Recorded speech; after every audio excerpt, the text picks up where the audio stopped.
BlitzHome is a brand whose lineup mainly includes household appliances, including coffee machines. Of course, these are most likely rebranded off-the-shelf products, but thanks to wide distribution, they are easily available to consumers at attractive prices. In this video, I'm testing the BlitzHome CM5520 coffee machine, which comes with a built-in grinder. I received this machine for testing from the Banggood store, and you can find the purchase link along with a discount coupon in the video description.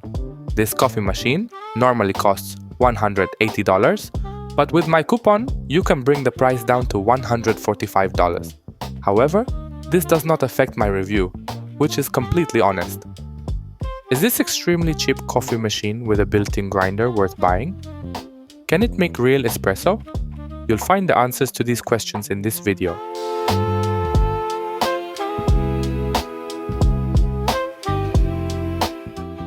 In the box, besides the machine, you'll find a portafilter with a pressurized double cup basket with a capacity of about 14 grams, a pressurized single cup basket with a capacity of around 7 grams, a dosing ring, and, surprisingly, especially at this price, a metal tamper with a wooden handle.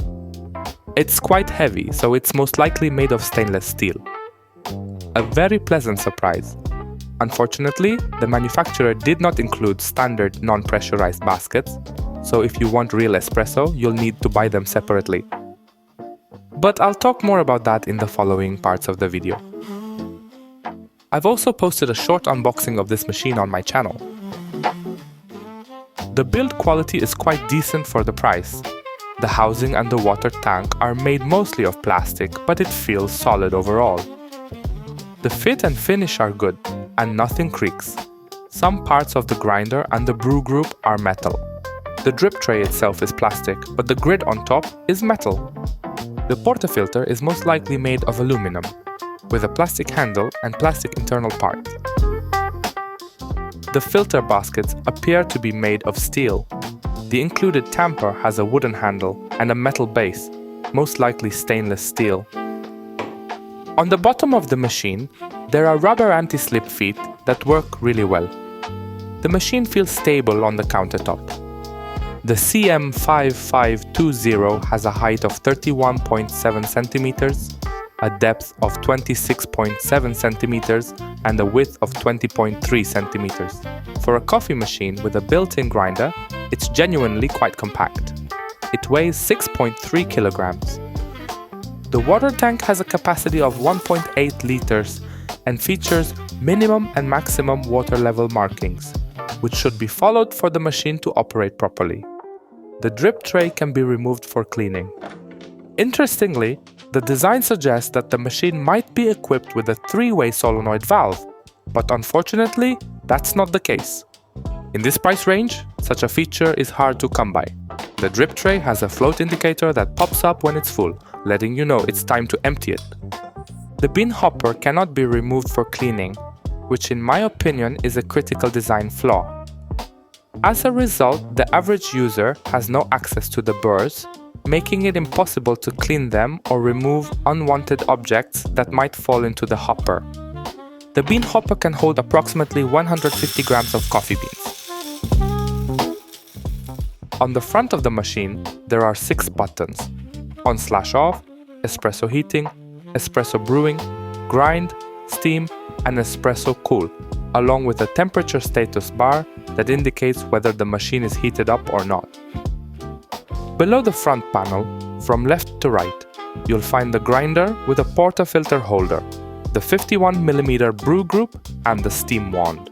Fortunately, the steam wand has a standard single-hole nozzle and is partially rotatable. Its range of motion is quite limited, but still sufficient for standard milk frothing. The nozzle can also be unscrewed for cleaning. Hey! I put a lot of effort into creating my content. If you enjoy what I do, consider subscribing to the channel and liking this video. Thank you. Let's move on to the more technical aspects. The CM5520 has a total power output of 1350 watts. It features a vibratory pump rated at 20 bars.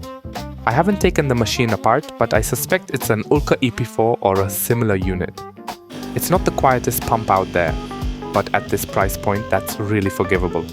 Since the machine comes from the factory with pressurized baskets only, it most likely doesn't have an OPV set to around 9 bar. As a result, it won't be able to brew real espresso out of the box. Heating is handled by a single thermoblock, which is extremely fast. The heat-up time is around 25 seconds, about half of what the manufacturer claims in the product description.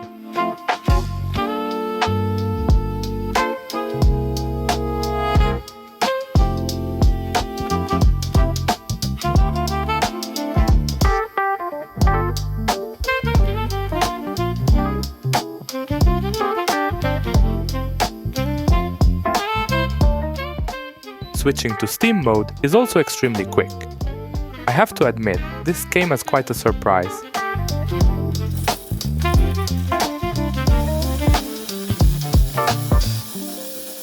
So I decided to take a closer look at the temperature stability and ran 2 shots back to back. In the first run, the temperature started below 90 degrees Celsius and kept climbing, eventually hitting 100 degrees Celsius after a bit more than 30 seconds.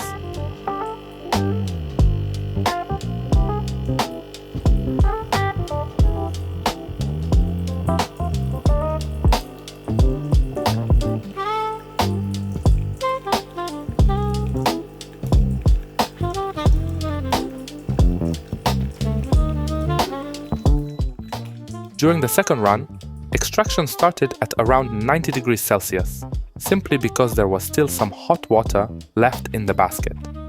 During pre-infusion, the temperature almost immediately jumped to 100 degrees Celsius, which tells us that the thermoblock was still overheated.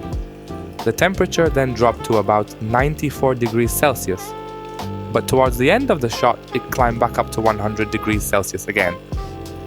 So overall, it looks like the thermoblock keeps pushing the water temperature higher throughout the extraction, which can easily result in over-extraction. In short, there is no real temperature stability here. The machine also has a cold brewing function, which means the thermoblock doesn't activate at all. In this mode, the coffee is brewed using water straight from the water tank, with no heating. I'm not really a fan of so-called cold brew espresso, but it's nice to have the option. The built-in grinder is conical and has 20-stepped grind settings. The manufacturer recommends setting level 5 for this machine, but even the finest setting, level 1, is not fine enough. It's a shame there's no easy way to recalibrate the grinder without taking the machine apart, because that could potentially solve its main issue. Now it's time to go over the machine's functions. After turning on the machine, press the espresso heating button if you want to brew hot coffee, or espresso cool if you want to brew cold coffee. To start grinding, press the grind button. Pressing it again during grinding stops the process. To brew espresso, the espresso button is used. A single press starts a single shot, while a double press starts a double shot.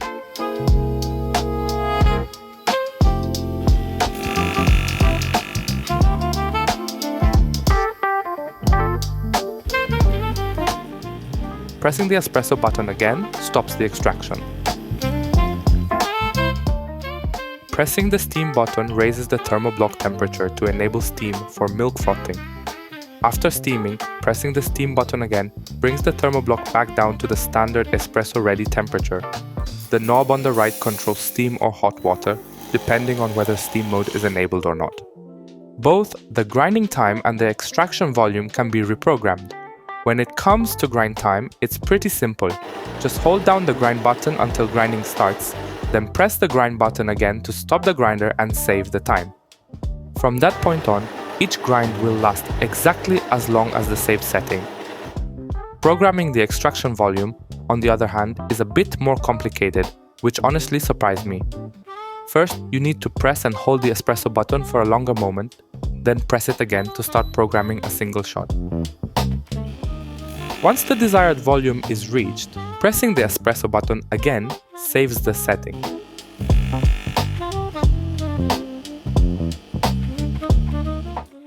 The real problem is adjusting the volume for a double shot.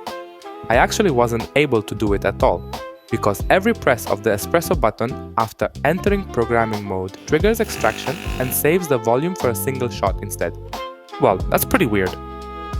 I tried to reset the machine to factory settings according to the manual, but it didn't work. The manual says to press espresso heating and double shot espresso for 3 seconds, but this machine doesn't have a double shot button, and other combinations didn't work either. To start grinding, place a dosing ring on the portafilter and slide the portafilter under the grinder. Grinding is then started using the grind button. If needed, pressing the grind button again stops the process. What's cool is that the exit chute also includes a little light that turns on while grinding. It's important to remember that the grind setting should only be changed when the bean hopper is empty or while the grinder is running. Otherwise, the burrs may become jammed. Let's get to the most important part. How does this machine handle espresso? I start by brewing a double shot using the stock pressurized basket.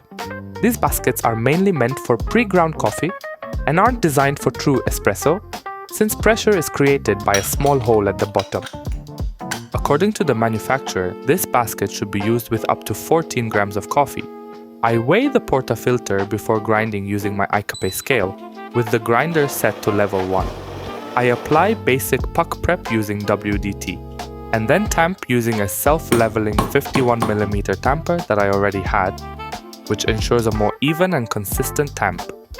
My target is around 28 grams of espresso in 25 to 30 seconds using double shot mode. The machine uses a short pre-infusion. The pump runs for roughly 3 seconds, pauses for another 3, and then starts the main extraction, which in this case lasts just under 20 seconds and is clearly too short. The final yield is also much higher than intended. After extraction ends, coffee continues to drip from the spouts, since there's no 3-way solenoid valve to release pressure from the group. As you can see, the brewed coffee has a very thick pseudo-crema, but this is just aerated coffee caused by the pressurized basket. It's not real crema, which is formed when brewing proper espresso. The flavor is bland, slightly acidic, but without any clearly defined or desirable flavor notes. This is a medium roast beans from Peru, which I really like and often use in my tests. Well, in this case, it's not something I'd want to drink every morning. Well, if the built-in grinder can't grind fine enough even for 14 grams in a pressurized basket, it's time for the second test.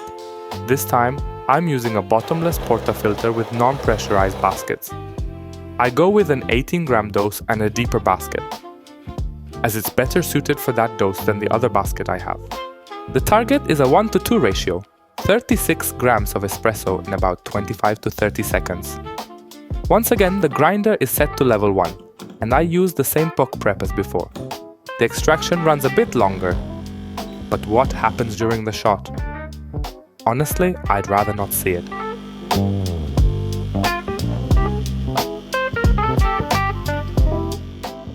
I've never seen channeling this bad in my life. This is most likely caused by the poor grinder performance and probably excessive pump pressure that isn't limited to around 9 bar. Ultimately, the weight of the shot is much higher, around 50 grams instead of the intended 36. As for the taste, it's really bad. The espresso is clearly acidic, but also harsh, with very obvious signs of uneven extraction. The conclusion is simple. Pulling proper espresso on this machine is almost impossible. The steam wand can be used both for steaming milk and for dispensing hot water, for example for an Americano or a long black. It works very simply. If steam mode is not enabled, turning the knob releases hot water. Once steam mode is activated, it releases steam instead.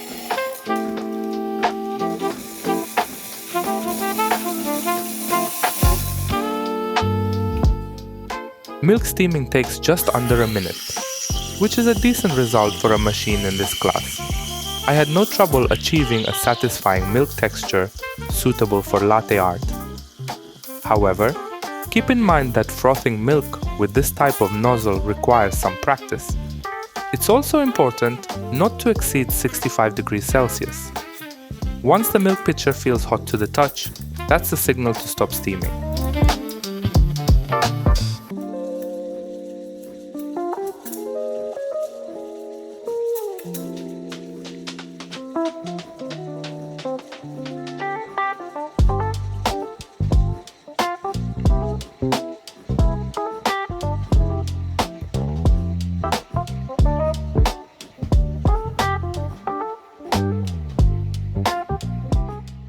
I noticed that after frothing milk with the portafilter locked in, it started dripping. It seems like pressure is being released through the brew group. This is an unusual design. After steaming, the wand should be wiped with a cloth and purged. Because the wand's range of motion is limited, purging directly into the drip tray is difficult, which can get a bit messy. Once that's done, steam mode can be turned off, and the machine is ready for the next espresso.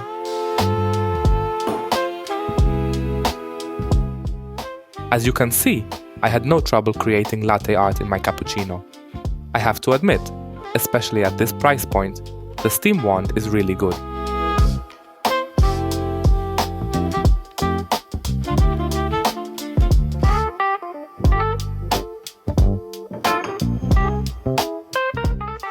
Basic cleaning of this machine is really simple.